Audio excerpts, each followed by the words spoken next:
Hello everyone, and back with a little bit of speed running. Why not? And well, I should say rather slow speed running. And the idea of these videos is really a bit more educational to try and tell you how a grandmaster thinks and the kind of things you need to do to get better at certain ratings. This is video 57, so go back to see earlier ones, and our rating is slowly improving. Maybe I'll stop when I get to 2500, and let's now move into the game. So we're gonna whack out a French defense. My first love was the old Frenchie. Everyone loves the French, and it's an appropriate first love. And I always used to play bishop b4 here, the winner where that requires maybe a little bit more memorization than the classical. This is the other way we play the French, because we want to pressurize e4 and we want to make white do something with that pawn and develop at the same time. And this is the sort of modern way to play, and this is how Ding played in the recent World Championships. Some exciting news about the French actually as well. My next Chessbrah course is going to be on the French defense. It's going to be the Killer French. I'm going to update one of the first DVDs, video courses that I did for Ginger GM. So I'm going to be working on that, and that's going to be the next one. So going to be using some latest things. And I haven't looked at the French for a while, so I'm a little bit behind. And this bishop g5 is actually one move I flagged up with the person I'm working on the course with, my good friend Blair. I flagged up as being one of the lines I don't know so well. Now, generally, I take on e4 because white's pinning my knight. This is all theory that you must know if you're playing an opening. You must know these moves. You must know the main lines. This is one way to play. I'm going to pick another very interesting move. I just break the pin. I develop a piece, potentially getting ready to castle. And the main line now is for white to push on in the center of the board, because now I'm ready to go knight takes pawn, because the pin is broken. I couldn't do that last move because my queen would have been gobbled, and we don't enjoy our queens being gobbled, do we? No, it's caused many a tear in the classroom, the gobbling queen. So here, faded talent. I know the feeling, mate. He's got to make a decision. And like I say, pawn on is certainly the main move. This one, I don't know so well. I don't really want to take with a pawn, and the whole point of putting the bishop here is to come here. Now I'm going to come back, and generally, I would have thought that keeping my dark square bishop is a good thing, because in the winner where you exchange this off and you get in trouble on the dark squares. But this is a nice piece. And you have to be quite brave in the French. That's another thing I've realised. It's a real counter-attacking opening, actually, the French defence, which not a lot of people realise. And in these lines, Queen G4 is a main idea. And again, you've got to know the key concepts in any opening you play. And you can defend this by moving it, by pushing the king. Actually, moving the pawn is not stupid, because my dark squares would be weakened. But he hasn't got a dark square bishop. But I mean, I'm going to play the most critical. And the other thing to really bear in mind in a position like this is your key breaks. In the French defence, you can't really play a French defence without these two pawn breaks. These are very key. But I've got to watch out for stuff going on here. I don't think it's a problem now. So normally you play c5 pawn break first, and you play the other pawn break, either f6 or f5 later, because you can't allow white's pawns to remain where they are in the centre. They're just too strong. So you need to try and disperse them. So this move, I expect white should now capture, and that at least disperses one pawn, making that pawn weaker. And one of the main ideas in the French defence is to attack these central pawns. And of course, this attacks the base of the pawn structure, and the other break attacks the front of the pawn structure. So you're sort of chipping away until it falls in on itself. And I really think actually having a dark square bishop should be very pleasant for me. It gives my king a bit of extra protection. And now here I could take back, But I'm kind of thinking my bishop's quite good at defending these two squares. For example, if a knight tries to checkmate me. And I'm just going to develop. I'm not in a rush to take this one back. So now we're going to develop and attack the other pawn. And here, I'm going to go for a pawn move. Like play that second break. Now if I go f6, that's the more aggressive move. But can he play queen h5? And if g6, bishop takes g6, he has at least a draw. So after here, queen to h5, I would need a good move. I could play f5 then, but if I'm going to do that, why don't I play f5 now? Because his queen seems to be a bit misplaced. Well, I think it's better for me there than there. So f6 queen here, can't see a good move. I mean, I could grab this bishop. That's, oh no, I can't because his queen's defending. So I think f5. And this pawn move, I don't know. It might not be the best, but if he moves his queen, I block the bishop, right? So I tend to think this is a safe way to play f5 in general when you play the French. I mean, he can still capture, but then my pieces might come to life. I can take with a bishop. And if he goes queen here, then g6, takes, queen takes. So I can go bishop g7. And after knight g5, I don't really believe his attack. I've got rook f6, queen h7 check, king to f8. Whoa, there's a lot of arrows there all of a sudden. These are the kind of calculations you should have twirling in the background like a really out-of-date computer, which basically is what the human mind is now, isn't it? And when you make any decision, you've got to back it up with calculation. I mean, this is key. And rook takes doesn't make any sense. I mean, I'm not worried about winning this pawn back. Bishop takes must be correct because the bishop's nice. It keeps defending some nice squares. And maybe a threat now is e5, e4. And this is what I was saying about his queen being on this square.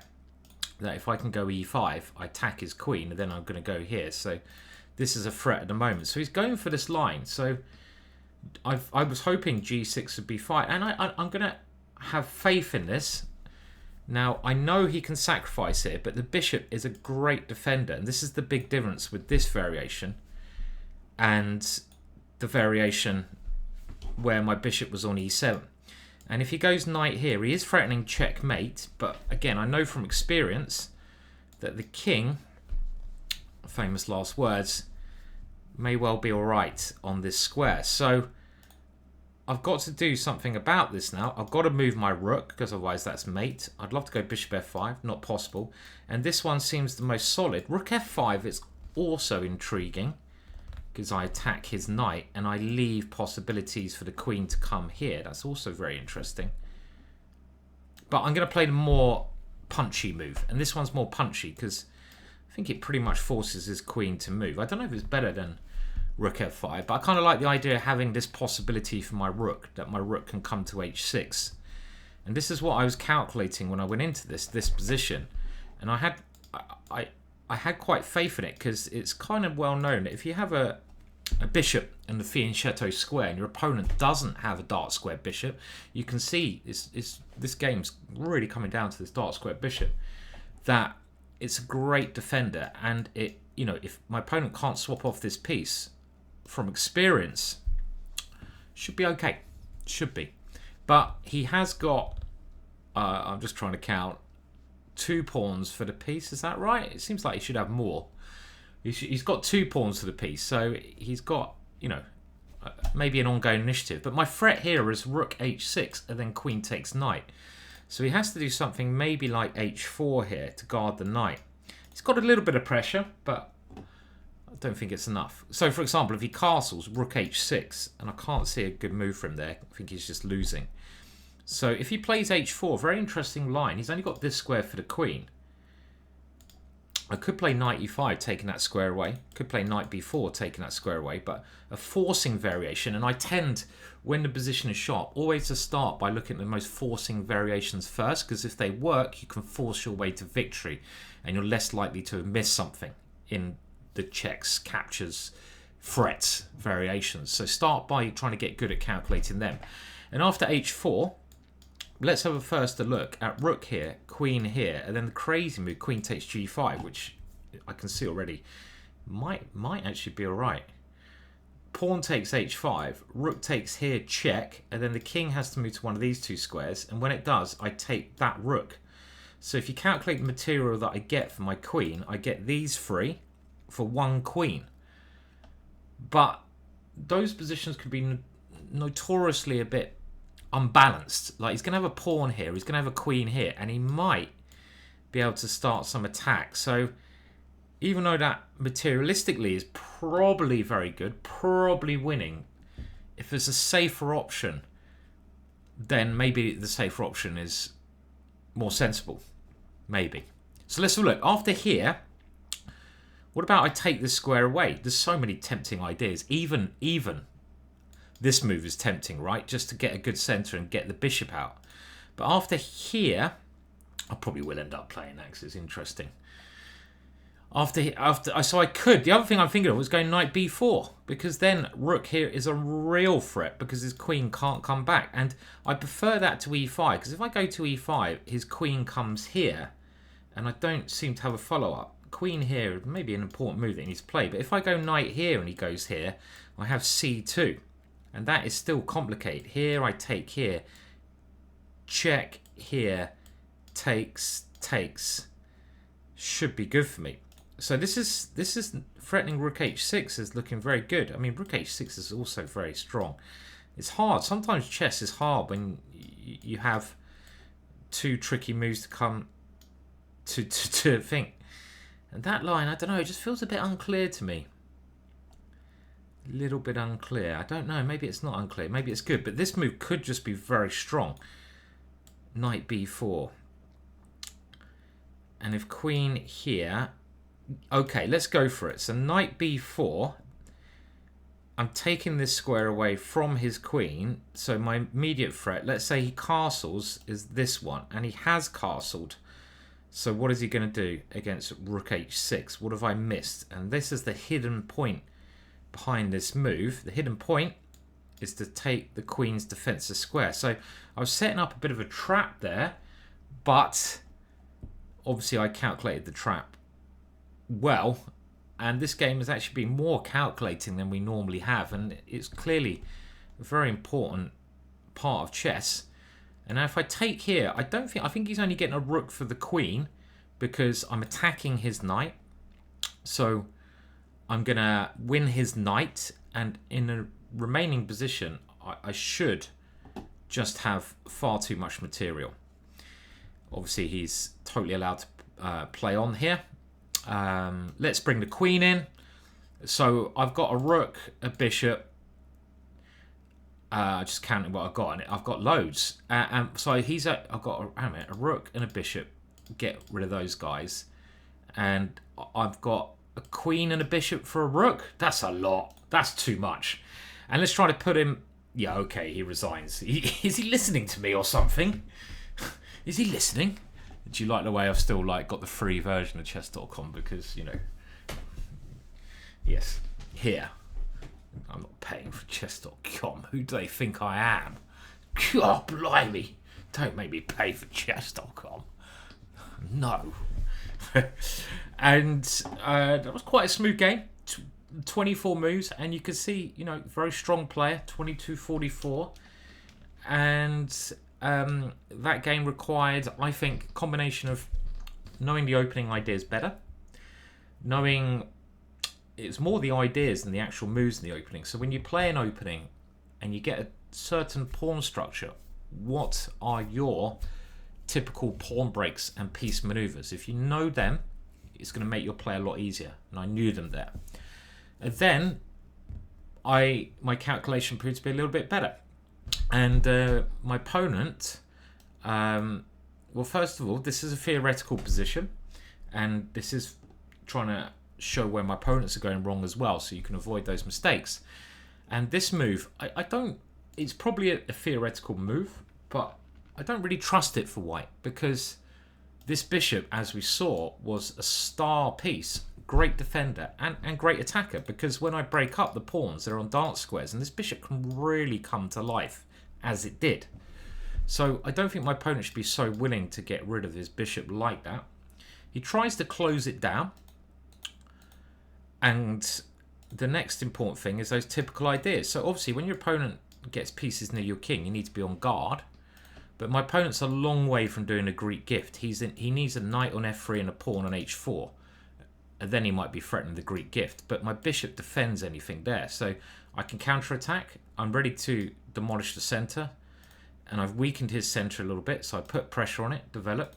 And now I like my next move. My next move is f5. Because if he moves his queen, I don't have to worry about getting checkmated on h7. I blocked it. And if he captures, then my pieces become quite free. And that dark square bishop, which he can't battle, is a star piece. And here, he makes an error in judgment. He moved too quickly. If you're going to go into complications, then you really need to calculate them well. This was a 1, 2, 3, 4, 5, about a 5, 6 move complication, but it's quite easy to calculate because all the moves are forcing. And you have to be able to calculate these things if you want to improve. And the important thing is, after the forced sequence of moves, you've got to be able to basically evaluate the position, and that comes with an experience and calculation. And here, even though these two pieces look very dangerous, I know that there's a good chance of defense. And a simple rule you can use here is, how many pieces does my opponent have attacking? 2. How many pieces do I have defending? Well, I have at least 2, but you could even include the queen and maybe even the knight. And even if it was 2 on 2, the chance of a successful attack with 2 pieces attacking against 2 defending an equal amount is very unlikely, generally. General rules.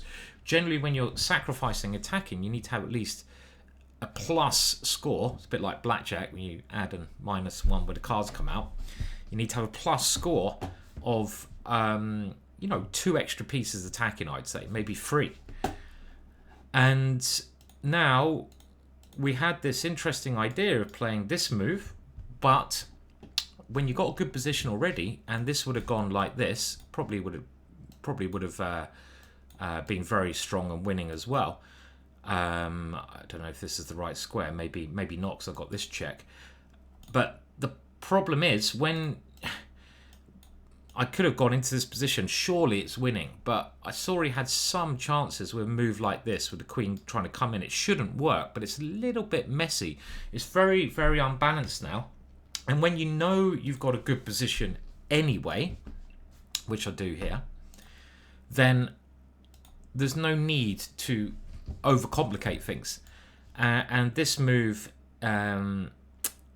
just keeps things simply better for me without changing the evaluation. And now he blunders immediately, and it's game over after this move, unless I'm missing something. I can't see any way he can get out here. The computer doesn't say. The computer says it's winning for me, but only -1.23. I don't know if we can turn on the computer because I'm such a tight wad that I haven't paid for the. I just see the bar at the side. Well, that would be your little challenge. What did I miss here? Why is this not completely winning for me? Why is this only winning this position? Is there a knight takes here or something? What have I missed here? So you can write about that in the comments after you've liked and subscribed to the channel. Cheesy grin. And thank you very much for watching. At the moment, I'm going to try to do 2 Type Tuesday videos a week and keep up the speed runs, but I will think of some more when I've got time. Interesting stuff as well, hopefully to share with you. Cheers. Have a good weekend. Bye.